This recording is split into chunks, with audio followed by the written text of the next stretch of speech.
부활하신 예수님은 40일 동안 제자들에게 여러 차례 나타나셔서 부활의 확실한 증거를 보여주셨습니다. 예수님은 제자들에게 하나님 나라의 일을 말씀하시고 이렇게 분부하셨습니다.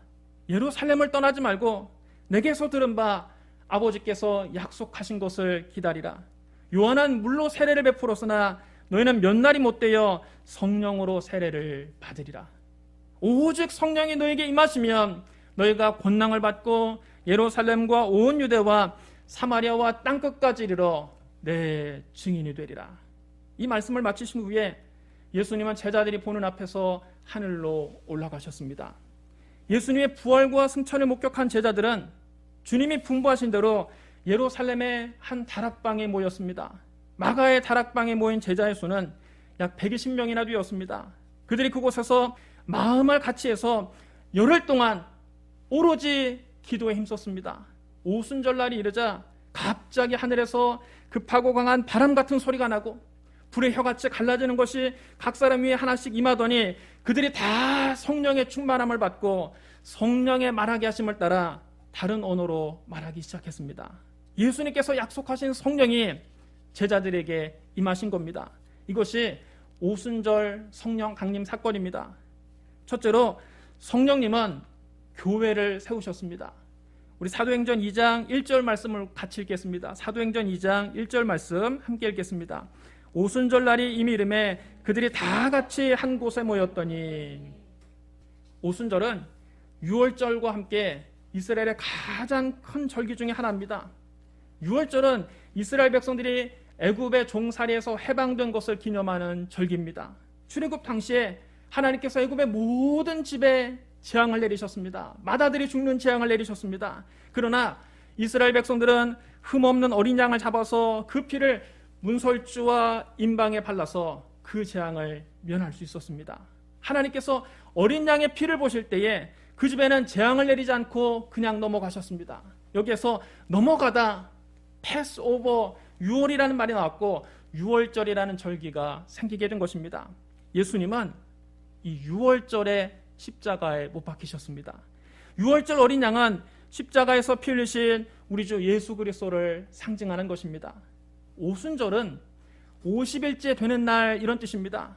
레위기 13장 15절로 16절에 이렇게 기록되어 있습니다. 안식일 이튿날 곧 너희가 요제로 곡식단을 가져온 날부터 세어서 7 안식일을 수유를 채우고 7 안식일 이튿날까지 합하여 50일을 계수하여 새 소제를 여호와께 드리되, 6월절 후 첫 안식일 이튿날부터 50일째 되는 날이 곧 오순절입니다.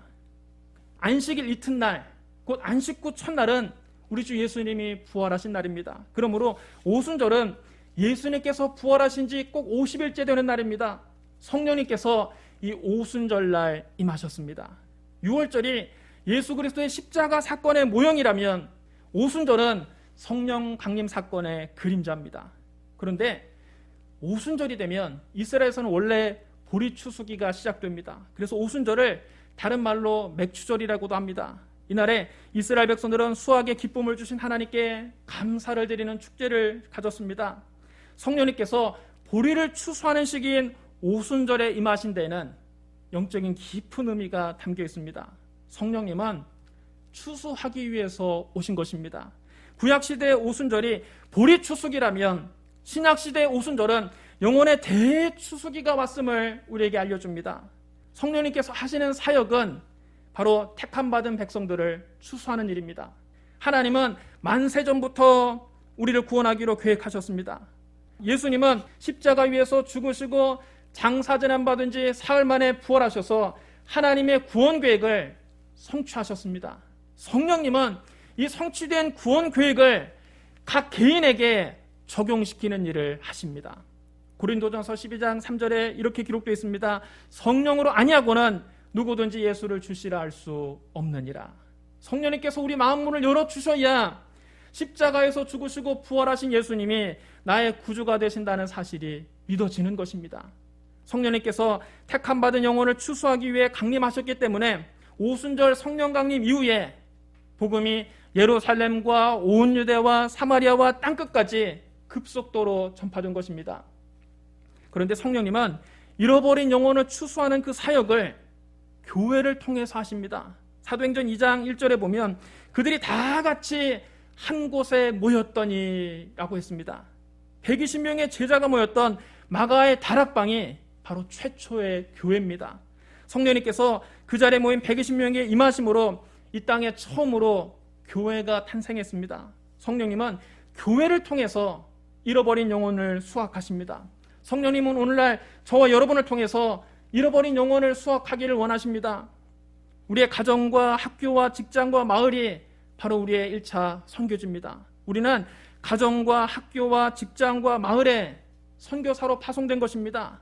여러분이 안 믿는 가정에 시집가고 안 믿는 가정에 장가든 것이 결코 우연한 일이 아닙니다. 하나님께서 여러분을 왜 안 믿는 시댁에, 안 믿는 처가에 보내셨습니까? 그 가정에 예수 그리스도를 전하라고 여러분을 선교사로 파송하신 겁니다. 여러분이 직장을 왜 다닙니까? 단순히 돈만 벌기 위해서 회사에 다니는 것이 아닙니다. 그곳에서 안 믿는 동료들을 주님 품으로 인도하라고 주님 여러분을 선교사로 그 회사에 파송하신 겁니다. 여러분이 지금 살고 있는 마을에 왜 살고 있습니까? 안 믿는 이웃들을 전도하라고 하나님께서 여러분을 그 마을의 선교사로 파송하신 겁니다. 여러분 따라해 주시기 바랍니다. 나는 파송받은 선교사입니다. 여러분이 어디에서 무슨 일을 하든지 그곳에 파송받은 선교사임을 잊지 마시기를 주님의 이름으로 축원합니다. 둘째로 성령님은 바람같이 임하셨습니다. 사도행전 2장 2절 말씀 우리 같이 읽겠습니다. 2절 말씀 우리 함께 읽겠습니다. 호련히 하늘로부터 급하고 강한 바람 같은 소리가 있어 그들이 앉은 온 집에 가득하며. 성령님은 바람처럼 우리에게 일하십니다. 예수님도 성령을 바람에 비유하셨습니다. 바람이 임의로 불매 네가 그 소리는 들어도 어디에서 와서 어디로 가는지 알지 못하나니 성령으로 난 사람도 다 그러하니라. 바람과 영은 헬라어로 똑같이 푸뉴마입니다. 성령은 헬라어로 하기온 푸뉴마, 곧 거룩한 바람이라는 뜻입니다. 성령님을 거룩한 바람이라고 지칭한 데는 놀라운 영적인 의미가 담겨 있습니다. 바람은 우리 눈에 보이지 않습니다. 그러나 바람은 분명히 존재합니다. 우리 눈에 보이지 않는다고 바람이 없다고 말할 수 있나요? 바람은 존재하지요. 마찬가지로 성령님도 우리 눈에는 보이지 않지만 반드시 존재하십니다. 하나님을 눈으로 볼 수 없기 때문에 나는 믿을 수 없다 이렇게 말하는 사람은 참으로 어리석은 것입니다. 여러분 바람이 눈에 안 보인다고 없다고 말할 수 있습니까? 아니지요. 이 세상에는 눈에는 보이지 않지만 존재하는 것들이 많습니다. 우리가 바람의 존재를 부정할 수 없는 것처럼 성령님도 우리 눈에는 보이지 않지만 분명히 존재합니다. 그리고 바람은 어느 곳에서나 편만하게 존재합니다. 여기에만 바람이 있고 저쪽에 없는 것이 아닙니다. 성령님도 언제 어느 곳에든지 계십니다. 성령님은 시간과 공간을 초월해서 계십니다. 우리가 성령님을 인정하고 환영하고 모셔드리고 의지하기만 하면 우리는 언제 어디서든지 성령의 인도하심을 받을 수 있습니다. 또 바람은 임의로 붑니다. 바람이 부는 방향을 우리 마음대로 바꿀 수 없습니다. 마찬가지로 우리는 성령님의 사역을 우리 마음대로 조정할 수 없습니다. 성령님은 절대 주권을 가지고 계신 하나님이십니다. 성부와 성자와 성령 삼위일체 하나님이십니다. 주권을 가지신 하나님이십니다. 주권자이신 성령님은 당신의 뜻에 따라 운행하십니다. 그러므로 성령님의 사역을 내 마음대로 움직이려고 하기보다 오히려 우리가 성령님의 뜻에 겸손히 순종해야 합니다. 그뿐 아니라 바람은 공기의 흐름입니다. 우리 육체가 호흡을 통해서 신선한 공기를 마셔야 살 수 있는 것처럼 우리 영혼도 영적인 호흡은 기도를 통해서 성령님과 교제해야만 우리 영이 살 수 있습니다. 성령님과 교통을 잃어버린 그리스도인들은 형식적인 종교 생활밖에 할 수가 없는 것입니다. 교회 생활을 해도 형식적으로밖에 할 수 없는 것입니다. 그러므로 우리가 기쁨이 넘치는 신앙 생활을 하기 위해서는 반드시 성령님과 교제해야만 합니다. 기도와 찬양을 통해서 늘 매일매일 성령님과 교제해야 하는 시간을 가져야 합니다. 나아가서 바람은 침체된 대기를 정화시켜줍니다. 오늘날 대도시에서는 바람이 불지 않으면 대기 오염이 심각해집니다. 미세먼지가 심각합니다. 그러나 강한 바람이 한번 불고 나면 오염된 공기는 다 날려가고 깨끗하고 신선한 공기로 바뀌게 되는 것입니다. 성령님의 역사하심도 이와 같습니다. 죄책감과 두려움, 염려와 근심, 불안과 초조, 미움과 분노, 좌절과 절망감은 우리 마음속에 있는 대기오염입니다. 마음의 미세먼지입니다. 성령님은 강한 바람처럼 우리 마음속에 있는 이런 오염된 생각을 다 날려보내고 우리 마음속에 믿음, 소망, 사랑, 의와 평강과 희락과 같은 천국의 생기를 불어넣어 주시는 것입니다. 오늘 여러분에게 성령님께서 바람처럼 임하시기를 바랍니다. 하나님의 생기로 충만하게 되시기를 주님의 이름으로 축복합니다. 셋째로 성령님은 불처럼 우리에게 임하십니다. 사도행전 2장 3절 말씀 우리 같이 읽겠습니다. 3절 말씀 함께 읽겠습니다. 마치 불의 혀처럼 갈라지는 것들이 그들에게 보여 각 사람 위에 하나씩 임하여 있더니, 세례 요한은 광야에서 회개의 복음을 전하면서 예수님께서 성령과 불로 우리에게 세례 주실 것을 예언했습니다. 나는 너희에게 회개하게 하기 위하여 물로 세례를 베풀거니와 내 뒤에 오시는 이는 나보다 능력이 많으시니 나는 그의 신을 들기도 감당하지 못하겠노라. 그는 성령과 불로 너희에게 세례를 베푸실 것이요. 성경 곳곳에서 성령을 이처럼 불로 묘사하고 있습니다. 불은 하나님의 임재를 상징하기 때문입니다. 모세는 호렙산에 불 붙는 떨기나무 가운데서 말씀하시는 하나님을 만났습니다. 엘리야도 갈멜살 제단에서 불로 응답하시는 하나님을 만났습니다. 오늘 본문의 제자들은 마가의 다락방에서 간절히 기도하던 중에 불의 혀같이 갈라지는 것이 각 사람 위에 하나씩 임하는 것을 보았습니다. 이처럼 불은 하나님의 임재를 상징하고 성령님은 불과 같이 사역하십니다. 불은 밝은 빛을 우리에게 공급합니다. 죄를 지은 인간은 모두 다 캄캄한 어둠 속에 살고 있습니다. 그런데 예수님께서 죄 많은 인간을 대신해서 십자가에서 몸을 찢고 피를 흘리셔서 우리의 죄값을 대신 치르셨습니다. 그러므로 예수 그리스도는 우리의 참 빛이십니다. 불같은 성령님은 우리를 참 빛이신 그리스도께로 인도합니다. 또 불은 태워서 깨끗하게 합니다. 지금까지 인류에게 알려진 가장 좋은 소독 방법은 불로 태우는 것입니다. 성령님 우리에게 임하셔서 우리 속에 있는 죄악을 태워서 우리 마음을 정결하게 하십니다. 인간의 노력으로는 우리가 거룩하고 의롭게 살 수 없습니다. 우리가 성결하게 살고 싶어도 죄 많은 이 세상이 우리를 그냥 놔두지 않습니다. 우리가 사회생활하면서 경건한 신앙생활한다는 것이 결코 쉽지 않은 일입니다. 여러분 직장 생활하면서 경건하게 살기가 여러분 얼마나 어렵습니까? 우리 힘만으로는 거룩한 삶이 불가능하지만 성령님이 함께 하시면 가능합니다. 그뿐 아니라 불은 모든 것을 뜨겁게 달굽니다. 예수를 믿어도 기쁨이 없고 마음이 냉랭하다면 왜 그런가? 성령 충만을 받지 못했기 때문입니다. 성령님은 우리의 심령을 활활 타오르는 불길같이 뜨겁게 변화시킵니다. 성령 충만받은 사람은 기쁨으로 은혜의 자리를 찾아오게 됩니다. 전에는 주일 예배를 참석할 때 마치 도살장에 끌려가는 소처럼 억지로 끌려 나왔는데 성령 충만을 받고 나면 주일이 기다려주고 예배의 자리를 사모하게 됩니다.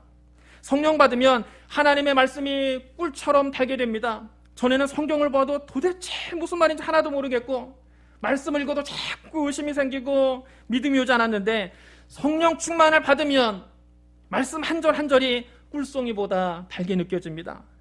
성령 충만을 받으면 기도에 열심을 갖게 됩니다. 전에는 기도할 때 한 5분만 기도해도 왜 이렇게 시간이 안 가냐 너무나 답답한데 성령 충만을 받으면 1시간을 기도해도 좋고 2시간을 기도해도 좋고 기도 시간이 짧게 느껴집니다.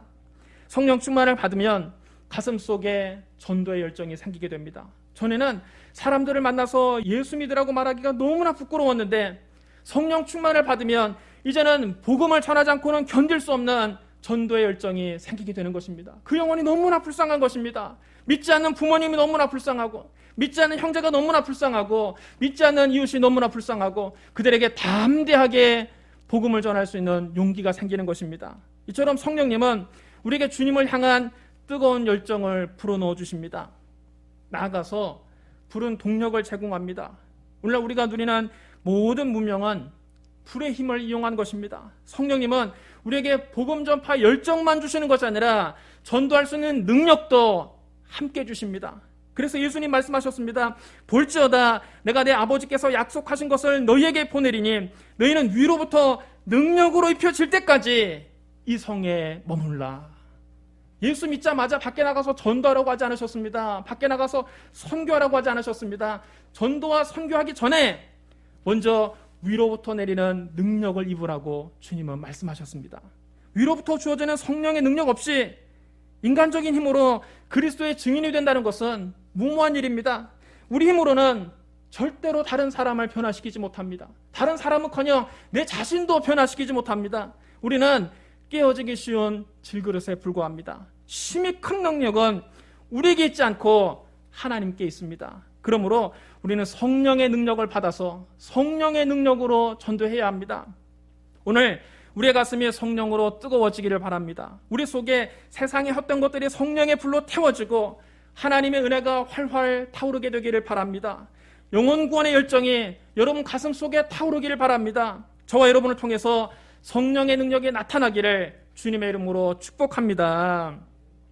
넷째로 성령님은 방언을 말하게 하십니다. 우리 사도행전 2장 4절 말씀을 우리 같이 읽겠습니다. 4절 말씀 함께 읽겠습니다. 그들이 다 성령의 충만함을 받고 성령이 말하게 하심을 따라 다른 언어들로 말하기를 시작하니라.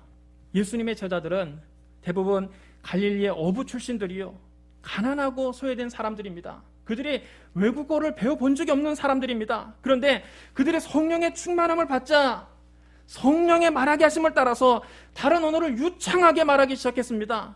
외국어로 찬양하고 외국어로 기도하기 시작한 것입니다. 이렇게 성령 충만함을 받아서 자기가 일생 동안 배워본 적이 없는 다른 언어로 말하는 현상을 방언이라고 합니다. 당시 예루살렘에는 많은 유대인들과 유대교로 개종한 이방인들이 오순절 절기를 지키기 위해서 와 있었습니다. 유월절, 오순절, 초막절은 이스라엘의 3대 절기입니다. 모세 율법에 따르면 이스라엘의 모든 성인 남녀는 1년에 3번, 즉 유월절과 오순절과 초막절에 예루살렘 성전에 와서 절기를 지키라고 했습니다. 따라서 세계 도처에 흩어져 있던 경건한 유대인들이 이 오순절 절기를 지키기 위해서 당시에 예루살렘에 와 있었습니다. 이렇게 팔레스타인을 떠나서 세계 각지에 흩어져 있는 유대인을 디아스포라라고 합니다. 굳이 우리말로 번역하자면 재외 동포라고 말할 수 있습니다. 그런데 예루살렘에 와 있던 디아스포라 유대인들이 보니까 오순절날 예루살렘의 한 다락방에서 갑자기 시끌벅적 요란한 소리가 들립니다. 많은 사람들이 그 소리를 듣고 그곳에 몰려들었습니다. 그들은 예수님의 제자들이 각 나라 말로 말하는 것을 듣고 깜짝 놀랐습니다.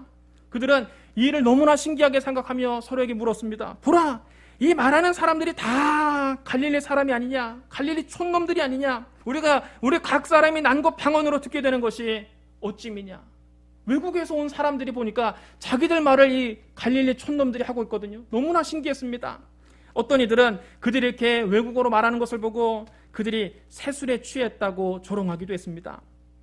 성경에 나오는 방언에는 두 종류가 있습니다. 외국어 방언이 있고 영의 언어 방언이 있습니다. 오늘 본문에 나오는 다른 언어들은 외국어 방언입니다. 그래서 외국어를 사용하는 디아스포라 유대인들이 통역 없이도 제자들이 하는 방언을 알아들을 수 있었습니다. 이에 비해서 고린도전서 12장과 14장에 나오는 성령의 은사로 소개되는 방언은 영의 언어입니다. 이 방언은 사람이 알아들을 수 없는 말입니다. 고린도전서 14장 2절에 이렇게 기록되어 있습니다. 방언을 말하는 자는 사람에게 하지 아니하고 하나님께 하나니 이는 알아듣는 자가 없고 영으로 비밀을 말함이라. 따라서 이 방언에는 통역하는 은사가 따로 있었습니다. 통역하는 사람이 없으면 그 의미를 절대로 알 수 없습니다. 이 방언은 하나님과 우리가 개인적으로 교제하기 위해서 주시는 것입니다. 사람이 알아들을 수도 없고 오직 하나님과 비밀을 말하며 교제하는 것입니다. 방언 기도를 통해서 하나님과 깊은 영적인 교제를 나눌 수 있습니다. 사도 바울은 방언 기도를 영으로 하는 기도라고 말했습니다. 내가 만일 방언으로 기도하면 나의 영이 기도하거니와 나의 마음은 열매를 맺지 못하리라. 그러면 어떻게 할까? 내가 영으로 기도하고 또 마음으로 기도하며 내가 영으로 찬송하고 또 마음으로 찬송하리라. 방언으로 기도하는 것은 영으로 기도하는 것이고 우리가 아는 말로 기도하는 것은 마음으로 기도하는 것입니다. 사도 바울은 영으로도 기도하고 마음으로도 기도하고 영으로도 찬송하고 마음으로도 찬송하겠다고 했습니다. 방언으로 기도하고 찬송하는 것이 영적으로 유익하기 때문입니다. 이렇게 방언으로 기도하고 찬송하는 것은 개인적으로 하나님과 깊은 교제를 나누는데 매우 유익합니다. 그러면 성령님께서 오순절날 120명의 제자들에게 외국어 방언을 말하게 하신 목적은 무엇일까요? 그것은 세계 선교입니다. 온 세상을 향해서 복음을 전파하라고 그들에게 외국어 방언을 주신 것입니다. 창세기 11장에 보면 바벨탑 사건이 나옵니다. 인간이 높은 탑을 쌓아서 그 꼭대기를 하늘에 닿게 해서 인간의 이름을 내려고 했습니다. 당시 사람들이 그렇게 거대한 토목공사를 가능할 수 있었던 것은 그때까지 사람의 언어가 하나밖에 없었기 때문입니다. 바벨탑은 인간이 하나님처럼 되려는 교만을 상징하는 것입니다. 하나님께서 그것을 보시고 그들의 언어를 혼잡하게 하시자 그들이 서로 알아들을 수가 없게 됐습니다. 바벨탑 공사는 중단됐습니다. 그리고 사람들이 각자 자기들끼리 언어가 통하는 사람끼리 뭉쳐서 온 세상에 흩어지게 되었습니다. 그런데 오순절날 제자들이 성령을 받고 방언을 말했을 때 온 천하에 흩어져 있던 유대인들이 각자 자기들이 살고 있는 지역의 언어로 십자가 복음을 듣게 된 것입니다. 또 유대교로 개종한 이방인들도 그들의 언어로 복음을 들을 수 있게 됐습니다. 성령님께서 주신 방언은 언어의 장벽을 순식간에 무너뜨리고 모든 문화권을 향해서 복음을 담대히 전할 수 있게 하셨습니다. 온 세상을 향해서 복음을 전파하는 것, 바로 이것이 외국어 방언을 주신 궁극적인 목적입니다. 실제로 그때부터 복음이 예루살렘과 온 유대와 사마리아와 땅끝까지 전파되게 되었습니다. 팔레스타인의 작은 지역에서 시작된 성령의 불길은 지중해와 유럽을 변화시켰고 대서양을 건너서 아메리카 대륙을 변화시켰고 다시 태평양을 건너서 아시아까지 건네져서 오늘 저와 여러분이 예수 믿고 우리가 교회에서 하나님께 예배를 드리게 된 것입니다. 사랑하는 성도 여러분, 성령님께서 보리 추수기인 오순절에 임하신 것은 성령님께서 잃어버린 영혼을 추수하기 위해 오셨음을 분명히 보여줍니다. 성령님이 이 땅에 교회를 세우시고 교회를 통해서 영혼을 추수하는 일을 지금도 계속하고 계십니다. 성령님은 강한 바람처럼 임하셔서 우리 마음속에 있는 모든 염려와 근심을 다 날려보내고 믿음, 소망, 사랑, 의와 평강과 희락이 가득하게 해주십니다.